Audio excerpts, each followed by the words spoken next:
ഇന്ത്യയുടെ 15ാം ഉപരാഷ്ട്രപതിയായി CP രാധാകൃഷ്ണൻ ഇന്ന് സത്യപ്രതിജ്ഞ ചെയ്യും. രാവിലെ 10 മണിക്കാണ് സത്യപ്രതിജ്ഞാ ചടങ്ങ്. രാഷ്ട്രപതി ഭവനിൽ നടക്കുന്ന ചടങ്ങിൽ രാഷ്ട്രപതി ദ്രൗപദി മുർമു സത്യവാചകം ചൊല്ലിക്കൊടുക്കും. പ്രധാനമന്ത്രിയും കേന്ദ്രമന്ത്രിമാരും ചടങ്ങിൽ പങ്കെടുക്കും. വിവരങ്ങളുമായി ബൽറാം നെടുങ്ങാടിയാണ് ഡൽഹിയിൽ നിന്നും ചേരുന്നത്. Balram, good morning. ഇന്നത്തെ ചടങ്ങുകൾ എങ്ങനെയാണ് ക്രമീകരിച്ചിരിക്കുന്നത്? എല്ലാ ഒരുക്കങ്ങളും സജ്ജമായിട്ടുണ്ടോ? Very good morning Christina, Unmesh. Christina സൂചിപ്പിച്ച പോലെ തന്നെ എല്ലാ ഒരുക്കങ്ങളും രാഷ്ട്രപതി ഭവനിൽ ഈ ചടങ്ങിന് വേണ്ടി പൂർത്തിയായിട്ടുണ്ട്. ഇന്നലെയാണ് ഔപചാരികമായി ഇക്കാര്യത്തിൽ ഒരു സ്ഥിരീകരണം ഉണ്ടായത്. ഇന്ത്യയുടെ 15ാമത് ഉപരാഷ്ട്രപതിയായി CP രാധാകൃഷ്ണൻ ഇന്ന് സത്യപ്രതിജ്ഞ ചെയ്യും. രാവിലെ 10 മണിക്കാണ് ഈ ചടങ്ങ് നിശ്ചയിച്ചിരിക്കുന്നത്.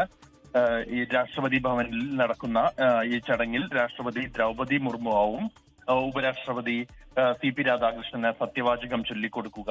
ഈ ചടങ്ങിൽ പ്രധാനമന്ത്രി നരേന്ദ്രമോദി, ആഭ്യന്തരമന്ത്രി അമിത്ഷാ, BJP ദേശീയ അധ്യക്ഷൻ JP നദ്ദ, പ്രതിരോധ മന്ത്രി രാജ്നാഥ് സിംഗ് അടക്കമുള്ള ഉന്നത നേതാക്കൾ പങ്കെടുക്കുന്നുണ്ട്. കേന്ദ്രമന്ത്രിമാരും നിരവധി പേർ ഈ ചടങ്ങിൽ പങ്കെടുക്കും എന്ന് അറിയിച്ചിട്ടുണ്ട്. ഇത്തവണ നടന്ന വാശിയേറിയ മത്സരമായിരുന്നു ഉപരാഷ്ട്രപതി സ്ഥാനത്തേക്ക് നടന്നത്. അതിൽ 152 വോട്ടുകളുടെ ഭൂരിപക്ഷത്തിലാണ് CP രാധാകൃഷ്ണൻ ഉപരാഷ്ട്രപതിയായി തെരഞ്ഞെടുക്കപ്പെട്ടത്.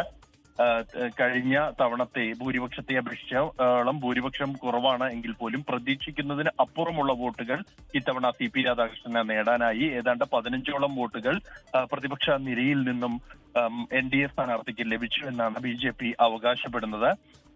767 വോട്ടിൽ 452 വോട്ടുകളായിരുന്നു CP രാധാകൃഷ്ണന് ലഭിച്ചത്. എന്നാൽ അതേസമയം ഈ ക്രോസ് വോട്ടിംഗ് ഉണ്ടായി എന്നുള്ള വിഷയവുമായി ബന്ധപ്പെട്ട് പ്രതിപക്ഷത്ത് ഇപ്പോഴും വലിയ ഭിന്നത ഇക്കാര്യത്തിൽ തുടരുകയാണ്. അതേസമയമാണ് ഇപ്പോൾ ഇന്ന് സത്യപ്രതിജ്ഞാ ചടങ്ങ് നടക്കുന്നത്. ലോകത്തെവിടെയായാലും ഏത് സമയത്തും 24 വാർത്തകളും ഓഗ്മെന്റഡ് റിയാലിറ്റി പാക്കേജുകളും എക്സ്പ്ലെയിനറുകളും വിശദമായി കാണാൻ ഞങ്ങളുടെ YouTube ചാനൽ നിങ്ങൾക്ക് സബ്സ്ക്രൈബ് ചെയ്യാം.